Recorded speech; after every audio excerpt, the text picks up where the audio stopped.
from storyflo. This is your daily audio brief. Hey, it's Jessica. July 30th. 10 things to be aware of before the day starts. Let's get into it. First, from Bloomberg Top.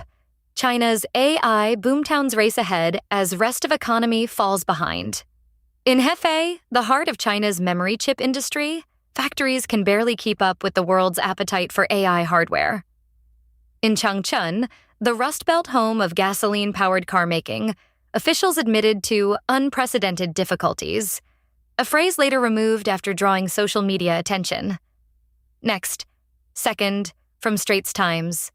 Polish police find crater, debris of unidentified object as Russia strikes Ukraine. Warsaw, July 30th. Polish police found a crater and scattered debris in a field left by an unidentified object that disappeared from Army radars tracking it in domestic airspace during Russian strikes on Ukraine, authorities said on Thursday. Up next, third from The Guardian UK.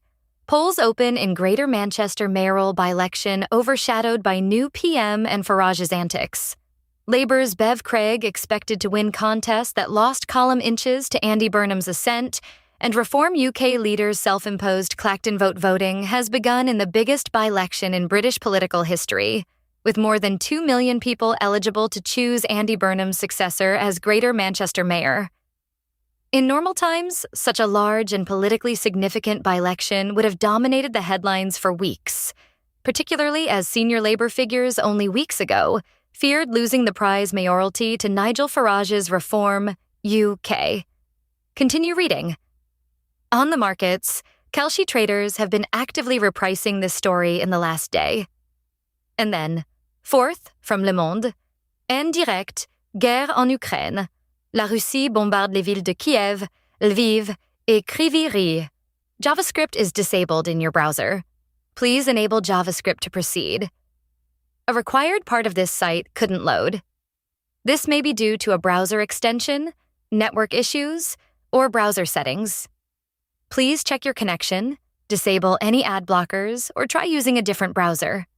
Next, fifth, from BBC Middle East.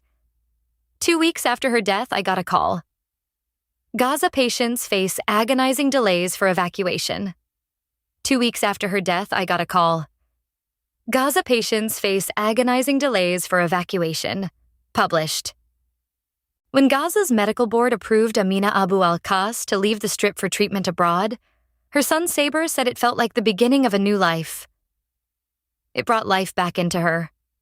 She knew there was no treatment in Gaza, so she was happy and excited. He told the BBC. Amina was suffering from an aggressive necrotizing infection that had spread to her skull. Up next. Sixth, from the Hindu Top. Voting underway for Manjalpur by-election in Gujarat.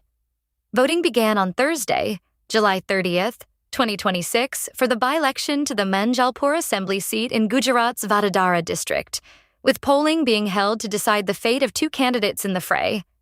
Polling began at 7 a.m. That's the day. Back at the desk tomorrow. What to watch is in your subscribe link. That's your brief. Find every story and claim your own free feed at storyflo.com.